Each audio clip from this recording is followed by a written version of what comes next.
അങ്ങനെ ഫൈനലി നമ്മൾ മാമ്പഴത്തറയിലേക്ക് തിരികെയാണ്. കിട്ടില്ലം വ്യൂ, കൊല്ലത്തിൻ്റെ മൂന്നാർ, കൊല്ലത്തിൻ്റെ ഊട്ടി എന്നൊക്കെ പറയപ്പെടുന്ന സ്ഥലമാണ്. മലനിരകൾക്കിടയിൽ കിട്ടില്ലം കുറേ മരങ്ങളും. രാവിലെ ഒരു 7 മണി ഒക്കെ സമയത്തൊക്കെ വന്നിട്ടുണ്ടെന്നുണ്ടെങ്കിൽ കിട്ടില്ലം മഞ്ഞൊക്കെ കാണാം, കിട്ടു വ്യൂ ആണ്. അങ്ങനെ മാമ്പഴത്തറയിലെ വ്യൂ പോയിൻറ്റും കാറിലൊക്കെ കണ്ട് ഞങ്ങൾ മുന്നോട്ട് പോവുകയാണ്. ഇനി കുറച്ച് തിക്ക് ഫോറസ്റ്റും കാര്യങ്ങളൊക്കെ ഉണ്ട്. ഇവിടെ നിന്ന് കാണാൻ വേണ്ടി ഒരു പ്രത്യേക വൈബാണ്. കിട്ടില്ലം കുറേ റിവ്യൂസും കാറിലൊക്കെ കാണാൻ പറ്റും.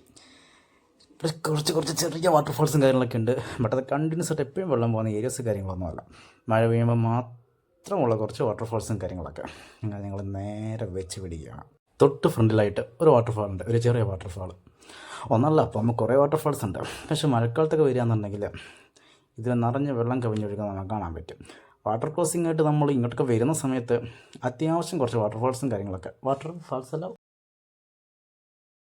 ഇവിടുത്തെ സീനറി ഒരു രക്ഷയില്ല. ഫുള്ള് പച്ചപ്പ്, ഡാർക്ക് ഗ്രീനും ലൈറ്റ് ഗ്രീനും ഒക്കെ ആയിട്ട്. ഇവിടെ ചെറിയൊരു നേരത്തെ പറഞ്ഞ ആ ഒരു വാട്ടർഫാൾസ്, ചെറിയ വെള്ളച്ചാട്ടമുണ്ട്. അതൊക്കെ കണ്ടിട്ട് നമ്മൾ മുന്നേക്ക് പോവുകയാണ്. കൊല്ലത്ത് ഇങ്ങനൊരു സ്ഥലം ഉണ്ടായിരുന്നു എന്നുള്ള കാര്യം കൊല്ലത്ത് ആൾക്കാർക്ക് പോലും അറിയില്ലായിരുന്നു. ഈ കുറച്ച് വർഷം മുമ്പാണ് അറിഞ്ഞു തുടങ്ങിയത്. കൊല്ലത്ത് ഇത്രയും ബ്യൂട്ടിഫുള്ളായിട്ട് ഒരു കിടിലം ഏരിയ. എന്താ ബ്യൂട്ടിയാണെന്ന് നമുക്ക്. ഫുള്ള് പച്ചപ്പ്, ഒരു രക്ഷയില്ലാത്ത സ്ഥലമാണ്. ഇവിടെ നേരെ നമുക്ക് പുനലൂരൊക്കെ പോകാൻ പറ്റും. ഇനി അങ്ങോട്ടേക്ക് ഇതിനകത്തേക്ക് നല്ല തിക്ക് ഫോറസ്റ്റാണ്, നല്ല കിട്ടിലുമാണ്. ഇതിനുള്ളിലേക്ക് കയറി കഴിഞ്ഞാൽ കുറച്ച് തിക്കായിട്ട് നമുക്ക് തോന്നും. കാരണം രണ്ട് സൈഡിലും നിറയെ മരങ്ങളാണ്. അധികം സ്പേസ് ഇല്ലാതെ നിൽക്കുന്നത് തൊട്ട് കുറച്ച് ഡാർക്ക് നമുക്കിവിടെ തോന്നിക്കും. കുറച്ച് പേടിപ്പെടുന്ന സ്ഥലം കൂടിയാണ് കേട്ടോ. ഇവിടെ ആനയൊക്കെ ഇറങ്ങുന്ന ഏരിയ ആണ് എന്നുണ്ടെങ്കിലും മിക്കപ്പോഴും നമുക്ക് ആനപ്പിണ്ടം ഒക്കെയാണ് കാണാൻ പറ്റുന്നത്. എപ്പോഴും അങ്ങനെ ആന കാണാൻ സാധിക്കത്തില്ല. ഒരു ട്രാക്ടർ ഇവിടെ നിന്ന് വരുന്നുണ്ട്. ഇവിടെ എന്തോ വർക്ക് നടക്കുന്നുണ്ടെന്ന് തോന്നുന്നു. കാരണം കഴിഞ്ഞ തവണ ഞങ്ങൾ വന്നപ്പോഴും ഇവിടെ കുറേ മരങ്ങളൊക്കെ മുറിക്കുന്നുണ്ടായിരുന്നു. വേറെ മരങ്ങളൊന്നുമല്ല, റബ്ബറൊക്കെ. ഇതുപോലെ തന്നെ കിടിലം ഫോറസ്റ്റാണ്, അച്ചൻകോവിൽ ഫോറസ്റ്റ്. അവിടെ നമുക്ക് മിക്കപ്പോഴും മൃഗങ്ങളെ കാണാൻ പറ്റും. കുറച്ച് ഡേഞ്ചറാണ്. അത്ര പ്രശ്നമൊന്നും ഇവിടെ ഇല്ല. ഇവിടെ ആനയും അങ്ങനെ ഞങ്ങൾ വരുന്ന വഴിക്ക് മയിലിനെ കണ്ടിട്ടുണ്ടായിരുന്നു. നമുക്കതൊക്കെ വഴിയെ കാണാം. മയിൽ, കുരങ്ങൻ, അങ്ങനെ കുറേ ഐറ്റംസ്. പാമ്പുകളൊക്കെ മിക്കപ്പോഴും കാണാറുണ്ട് കേട്ടോ. അങ്ങനെയുള്ള സംഭവം കാണാൻ പറ്റും. അച്ചൻകോവിൽ ഫോറസ്റ്റ് ആണെങ്കിൽ കുറച്ചും കൂടി താല്പര്യമുള്ള ഫോറസ്റ്റാണ്. ഇത് ഇഷ്ടമെന്നല്ല, ഇഷ്ടമാണ്. മൃഗങ്ങളെ കാണുന്നുണ്ടെങ്കിൽ അച്ചൻകോവിൽ ഫോറസ്റ്റ് ഒന്ന് പോയിട്ടുണ്ടെന്നുണ്ടെങ്കിൽ അവിടെ അത്യാവശ്യം നമുക്ക് ഒരുപാട് സൈറ്റിംഗ് കാര്യങ്ങളൊക്കെ കിട്ടുന്നൊരു ഏരിയയാണ്. ആനയും അങ്ങനെ മ്ലാവും ഒക്കെ ആയിട്ട് കിട്ടിയ ഏരിയയാണ്. മൃഗങ്ങളെ പേടിയുള്ള ആൾക്കാർക്ക് ഫോറസ്റ്റ് മാത്രം കണ്ടുപോകണം എന്നുള്ളതാണെന്നുണ്ടെങ്കിൽ ഇങ്ങോട്ടൊക്കെ വരാം. എന്ന് പറയുമ്പോൾ മൃഗങ്ങളൊന്നും ഇല്ല എന്നല്ല, ഇവിടെ ആനയും ഒക്കെ തന്നെ ഉണ്ട്. ആന എപ്പോഴും പറ്റുന്നില്ല. ഇപ്പം ഞങ്ങൾ കണ്ടില്ല എന്ന് കരുതി ചിലപ്പോൾ മറ്റുള്ളവർ വരുമ്പം കാണത്തില്ല എന്നല്ല, അങ്ങനെയൊക്കെ ഉണ്ട്. എന്നാൽ വലിയ പ്രശ്നം ഇല്ലെന്നും ഉണ്ടെന്നും നമുക്ക് ഈ ഒരു പോക്ക് കാണുമ്പോൾ നമുക്ക് പറയാൻ പറ്റത്തില്ലല്ലോ. അച്ചൻകോവിൽ ഞാൻ എടുത്ത് പറയാൻ കാരണം എന്ന് വെച്ച് കഴിഞ്ഞാൽ അവിടെ എപ്പോൾ പോയി കഴിഞ്ഞാലും നമുക്ക് മിക്കപ്പോഴും തന്നെ ആനയും പല മൃഗം കാണാൻ പറ്റും. അങ്ങനെ കുറച്ച് കാട് കഴിഞ്ഞ് മുന്നോട്ട് വന്നപ്പോൾ കുറച്ച് വിജനമായ ഏരിയ. വിജനമെന്നൊന്നും പറയാൻ കഴിയത്തില്ല, ആ ഒരു തിക്ക് ഫോറസ്റ്റ് നിന്നും. ഇവിടെ പോസ്റ്റൊക്കെ തറവിൽ നടക്കുന്നു. ആന ചവിട്ടിയിട്ടതാണോ എന്താണെന്ന് അറിയത്തില്ല. ഈ ഏരിയസിലൊക്കെ ആയിരുന്നു നേരത്തെ മരം മുറിക്കുന്ന ഒരു സംഭവം ഞാൻ പണ്ടുണ്ടായിരുന്നത്. ഇവിടെ കുറേ റബ്ബറോ കാര്യങ്ങളോ ഒക്കെ ഉണ്ടായിരുന്നു. പക്ഷേ അതെല്ലാം മുറിച്ച് മാറ്റുണ്ടായിരുന്നു. ഇവിടെ കീഴിലൊരു വളവുണ്ട്. ഇവിടെ മിക്കപ്പോഴും വന്നു കഴിഞ്ഞാലും ആനപ്പിണ്ടം കാണാം. പക്ഷേ ആനയെ കണ്ടിട്ടില്ല അങ്ങനെയൊന്നും. ഇനിയിപ്പോൾ ഇവിടേക്ക് ആന വരുവാണെങ്കിൽ തന്നെ നമുക്ക് ഓടാനും ഒക്കെ സ്ഥലമുണ്ട്. നമ്മൾ കൊടുങ്കാട്ടിൽ കയറി കഴിഞ്ഞാൽ ആനയെ കണ്ടിട്ടുണ്ടെന്നുണ്ടെങ്കിൽ അത് വലിയ പ്രശ്നമാണ്.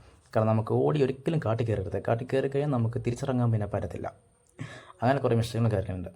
നല്ല വളഞ്ഞു പൊളഞ്ഞു നടക്കുന്ന കുറേ റോഡുകൾ. ഇടയ്ക്കിടയ്ക്ക് കുറേ വെള്ളച്ചാട്ടമൊക്കെ കാണാൻ പറ്റുന്നുണ്ട്. പക്ഷേ മഴക്കാലത്താണ് ഇവിടെ മെയിനായിട്ടും വരേണ്ടത്. എന്നാലും നമുക്ക് എത്ര വാട്ടർഫാൾസൊക്കെ ഉണ്ട് എന്നുള്ള കാര്യമൊക്കെ അറിയാൻ പറ്റത്തുള്ളൂ. എനിക്ക് ഫോറസ്റ്റൊക്കെ വലിയ ഇഷ്ടമാണ്, ഫോറസ്റ്റിലേക്കുള്ള യാത്രയും കാര്യങ്ങളൊക്കെ. അതുകൊണ്ട് മാമ്പഴത്തറയും അമ്പനാടും, ഇവിടെ അടുത്താണ് അമ്പനാട്. ഇങ്ങോട്ടൊക്കെ വരുമ്പോൾ തന്നെ രണ്ടായിട്ട് ടേൺ ചെയ്യും. അതിൽ റൈറ്റ് പോയി കഴിഞ്ഞാൽ നമുക്ക് അമ്പനാട് റൂട്ടിലേക്ക് പോകാൻ പറ്റും, അച്ചൻകോവിൽ. അങ്ങനെ നമ്മൾ മുന്നേക്ക് വന്നപ്പോൾ ഒരു മയിലിനെ കണ്ടു, ഒരു പെൺമയിൽ. അതവിടെ നിന്ന് സൗണ്ട് ഉണ്ടാക്കുന്നുണ്ടോ, അതിന് കൂടുള്ളതിനൊക്കെ വിളിക്കുന്നതായിരിക്കാം. പീലി ഇല്ല, അതുകൊണ്ട് ഇത് പെൺമയിലാണ് എന്നാണ് തോന്നുന്നത്. കുറച്ച് മുന്നേക്ക് വന്നപ്പോൾ അവിടെ നിന്നൊരു ചേരയോ പാമ്പോ എന്തോ ഒന്നിനെ കണ്ടു. ഞങ്ങളെ കണ്ടുകൊണ്ടാവാൻ നേരെ തിരിച്ച് യൂട്ടേൺ എടുത്ത് വെള്ളത്തിലേക്ക് ഇറങ്ങിപ്പോയി. ഞങ്ങളിങ്ങോട്ടൊക്കെ വരും വഴി കുറേ കുരങ്ങന്മാർ, ഇവന്മാരുടെ എന്തോ ഒരു സാധനമുണ്ട്, അതുകൊണ്ട് തല്ലുകൂടി അങ്ങോട്ടും ഇങ്ങോട്ടൊക്കെ ഓടുന്ന കണ്ടു. ഇവരമ്മ അതിൻ്റെ കുഞ്ഞുങ്ങളെയും വയറ്റിൽ വെച്ചുകൊണ്ട് പോകുന്നുണ്ടില്ലേ. നമ്മൾ ആന ഇറങ്ങുന്ന വേറൊരു സ്പോട്ടിൽ വന്ന് ഇങ്ങനെ നിൽക്കുകയാണ്. എനിക്കൊന്ന് അവിടെ റോഡ് പണിയുന്നുണ്ട്. ആ റോഡ് ഇവിടെ വന്ന് കയറുന്നതാണെന്ന് തോന്നുന്നു. പക്ഷെ ഇതിലൊക്കെ പോയി കഴിഞ്ഞാൽ ഇത് സാധാരണ യൂസ് ചെയ്യാൻ പറ്റുന്നതാണോ അതിന് വേറെ എന്തെങ്കിലും ആവശ്യങ്ങൾക്ക് വേണ്ടിയിട്ട് ഉണ്ടാക്കുന്ന വഴിയാണോ എന്ന് അറിയത്തില്ല. പക്ഷേ ഇവിടെ അത്യാവശ്യം അനിമൽസൊക്കെ ചാടുന്നൊരു ഏരിയ ആണ്. അവിടെ ഇങ്ങനെ റോഡ് നമ്മൾ നോക്കാം. അങ്ങനെ നമ്മൾ കുറവൻ താവളത്തിലേക്ക് എത്തിയിരിക്കുന്നു. പ്രകൃതി രമണീയമായ കാഴ്ചകൾ കുറേ. ഇതിൻ്റെ പേരെന്തായിരുന്നു? അതല്ല ഈ സാധനം നട്ടേക്കുന്നത് കയച്ചക്ക. ചക്കയും മലകൾ, കാടുകൾ, എന്തൊക്കെയോ. പക്ഷേ എപ്പോഴും ഞാൻ പറയായിരുന്നെടുക്കെ സൂം ചെയ്ത് കാണിച്ചില്ല പ്രതീക്ഷയൊക്കെ. കഴുതച്ചക്ക